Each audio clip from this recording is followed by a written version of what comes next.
নমস্কার, শুভ সকাল বন্ধুরা, কেমন আছেন আপনারা সবাই? আমি সুপর্ণা, আমার এই ঘরে বাইরে চ্যানেলে আরও একটা নতুন ব্লগে আপনাদের সবাইকে স্বাগত জানাই।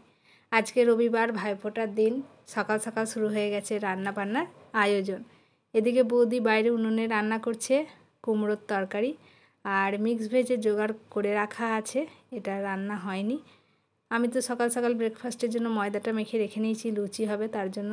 দিদিও আজকে সকাল সকাল এসেছে, দিদিও জোগাড়ে বসেছে। এদিকে মা ভাতের হাঁড়ি একদিকে বসিয়েছে, আর একদিকে লুচি ভাজার জন্য কড়া বসিয়েছে। আর কয়েকটা রান্না হয়ে গেছে, সেগুলো আপনাদেরকে দেখাই কি কি রান্না হয়েছে। প্রথমে দেখতে পাচ্ছি চাটনি হয়ে গেছে, আমের চাটনি, তাও আবার খেজুর আমসত্ত্ব দিয়ে। মা আজকে নতুন এই রেসিপিটা বানিয়েছে, খেয়ে দেখতে হবে কেমন বানিয়েছে। আর কি হয়েছে চলুন দেখাই। বড়ি ভাজা, বেগুন দিয়ে পালং শাক, ডাল, আর কয়েকটা এখানে ভাজা হয়েছে, যেমন পটল ভাজা, আলু ভাজা, কাঁচকলা ভাজা, আর ঝিঙালু পোস্ত। বাইরে তো বৌদি তরকারিটা বসিয়েছে, আর এদিকে এই বৌদিও চলে এসেছে। এই বৌদি এসে মিক্স ভেজটা বসিয়ে দিয়েছিল, সেটাও প্রায় হয়ে এসেছে। আর ওই বৌদিও বাইরে থেকে এখন আবারও চলে এসেছে ঘরে। এই ছোটো গ্যাসটার মধ্যে রান্নাটা বসিয়েছে। আজকে যেহেতু অনেকগুলো হাত, সে কারণে আমাদের বাড়িতে মোটামুটি যতগুলো জ্বালানি ছিল সবগুলোই আজকে কাজে লেগে গেছে। যেমন উনুন, এই ছোটো গ্যাসটা, বড় গ্যাস, সে কারণে রান্নাটাও আজকে আমাদের অনেক তাড়াতাড়ি হয়ে গেছে। ঘড়িতে এখন হয়েছে সবে মাত্র 12টা, এর মধ্যে প্রায় অনেক রান্নাই হয়ে গেছে। কিন্তু এখন আমাদের ফোঁটা দেওয়া হয়নি, কারণ দাদার যেহেতু কাজ ছিল, ও তো এই সবে মাত্র আসলো, এখন স্নানে গেছে। স্নান করে উঠলে তারপরে ফোঁটা দেবো। এদিকে সবাই গল্প করছে, এদিকে দিদি আর বৌদি গল্প করছে, আর আমি ঘুরে ঘুরে সবার ভিডিও করছি, যেটা আমার কাজ। তো চলুন এবার ফোঁটাটা দিয়ে নিই। কে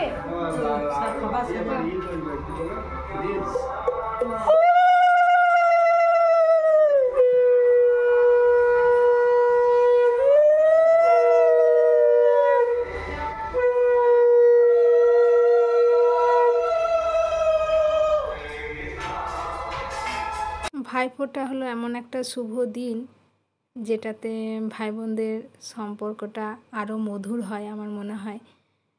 তো আমি গত 3 বছর পর এইবারে ভাইফোঁটা পেলাম, সে কারণে একদিনের ছুটিতেও ছুটে ছুটে এসেছি। কারণ 3 বছর ভাইফোঁটা দিতে পারিনি, খুবই খারাপ লাগছিল। যদিও প্রত্যেক বছরই ছিলাম, কিন্তু ভাইফোঁটা দিতে পারিনি। সে কারণে ভাবলাম এইবারে যখন ভাইফোঁটা দিতে পারবো আর যাব না, এটা তো হয় না। তো আমার আর দিদির ভাইফোঁটা দেওয়া হয়ে গেল, আর এবারে দাদা একাই ফোঁটা নিচ্ছে, কারণ অন্যান্যবার জেঠুর ছেলেরাও নেয়, কিন্তু এবারে তো ছোটদা দূরে চলে গেছে, সে কারণে ছুটিতে আসতে পারেনি। আর মেজদাও কাজে আছে, আর বড়দা এসেছে, কিন্তু বড়দা ফোঁটা নেয়নি, কারণ বড়দা শাশুড়ি মারা গেছেন, সেই কারণে। তো যাই হোক, এটা হলো মাসির মেয়ে, ও দাদাকে ফোঁটা দিয়ে দিল। তো বড়দা ফোঁটা না দিলেও আমাদের দুই বোনের জন্য দুটো গিফট নিয়ে এসেছে, সেগুলো আমি এখন বসে পড়েছি দেখার জন্য যে দাদা কি গিফট দিয়েছে। আর আমার দাদা তো আমাকে একটা কুর্তি আর একটা শাড়ি গিফট করেছে, দিদিকে শাড়ি গিফট করেছে, সেগুলো আর দেখানো হলো না। আর এই দাদা একটা শোপিস নিয়ে এসেছে, আমার আর দিদির জন্য সেম নিয়ে এসেছে। দিদি তো দিদির গিফটটা ধরে বসে আছে, তা আমি আগে আমারটা ওপেন করে নিলাম। বেশ সুন্দর একটা শিবের মূর্তি, আমার তো খুব ভালো লেগেছে। আজকে দিনটা বেশ ভালোই লাগে, আনন্দ হুল্লোড় করে কাটানো হয় সারাদিনটা। তো ঘড়িতে এখন হয়ে গেছে 1:45, তাই এই যে দাদা আর বাচ্চাগুলো খেতে বসেছে, আর এখনও মাসির ছেলেরা আসেনি, ওরা আসবে, তারপরে সবাই মিলে একসাথে খাবো। কিন্তু রান্না বান্না এখনও শেষ হয়নি, এখনও বেগুনি আর পাঁপড় ভাজা চলছে গরম গরম। গুড ইভিনিং বন্ধুরা, সকালটা তো বেশ ভালোই কেটেছিল রান্না বান্না খাওয়া দাওয়া করে। তো ভাবলাম সন্ধেবেলা বসে থেকে তো লাভ নেই, তার চেয়ে মেলায় ঘুরে আসি। যদিও আজকে আমাদের বাড়ি ফেরার কথা ছিল, কিন্তু খাওয়া দাওয়া করতে একটু লেট হয়ে গেছিলো, সে কারণে আর গেলাম না। তারপরে সবাই মানাও করলো যে আজকের দিনটা থেকে যা। থেকেই যখন গেলাম তখন ভাবলাম মেলাটা ঘুরেই আসি। তো সবাই মিলে চলে এসেছি মেলা দেখতে, যদিও মা আসেনি।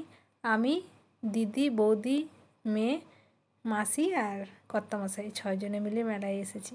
তবে আমি যেই মেলায় ঘুরি না কেন, আমার এই বন্ধুমহল মেলা ছাড়া কোনো মেলাতেই যেন ঠিক ভালো লাগে না। আর আমাদের এই মেলাটা বেশ বড় হয়, মাঠটা যেহেতু বড়, মেলাটাই ভিড় হলেও না বোঝা যায় না যে অনেকটা ভিড় হয়েছে। কিন্তু আজকে মেলাতে প্রচণ্ড ভিড় আছে, যেহেতু ভাইফোঁটার দিন সেই কারণে। আর এবারে আবার দেখছি মেলাতে বেশ কয়েকটা নতুন রাইড এসেছে, যেমন এই রাইডটা আমাদের এখানে কোনো বাড়ি আসেনি, তবে এই বাড়ি দেখছি এসেছে। আরও এক দুটো নতুন এসেছে। তো যাই হোক, মেলা ঘুরতে তো বেশ ভালোই লাগে। কিছু কেনাকাটা করি বা নাই করি, মেলায় ঘোরা, খাওয়া দাওয়া এটার একটা আলাদাই আনন্দ। তো দিদিরা দেখছিল, আমিও দেখে নিলাম। দেখা যাক, যদি সেরকম কিছু পাই তাহলে নেব। তো চলুন আমরাও ঘুরি আর আপনাদেরকেও ঘুরিয়ে দেখায় আমাদের এই মেলাটা। এই মেলাটার নাম হচ্ছে বন্ধুমহল মেলা। আগে চিত্তরঞ্জনের মধ্যেই হতো, তবে কিছু বছর হয়ে গেছে যে এখন আর চিত্তরঞ্জনে হয় না, এটা কেবলসের একটা মাঠে হয়। আগে চিত্তরঞ্জনের খুব ছোট একটা মাঠের মধ্যে হতো, যার কারণে প্রচণ্ড ভিড় হতো। কিন্তু এখন এই মাঠটা বড় হওয়াতে ভিড় হলেও ভিড়টা আর বোঝা যায় না। আর এই রাইডটাও নতুন এসেছে, মেয়ে বায়না করেছিল যে রাইডটাতে চাপবো, তো চেপেছে। তো চলুন আজকের মতো ব্লগটা এই পর্যন্তই রাখছি। আজকের এই ভিডিওটা ভালো লেগে থাকলে ছেড়ে যাওয়ার আগে লাইক করবেন, আর নতুন বন্ধুরা চ্যানেলটাকে সাবস্ক্রাইব করে দেবেন। আজকের মতো এই পর্যন্তই, আবার খুব শীঘ্রই ফিরে আসবো নতুন একটা ব্লগ নিয়ে। আপনারা সবাই সুস্থ থাকুন, ভালো থাকুন, সাবধানে থাকুন। দেখা হবে খুব শীঘ্রই পরের একটা ব্লগ।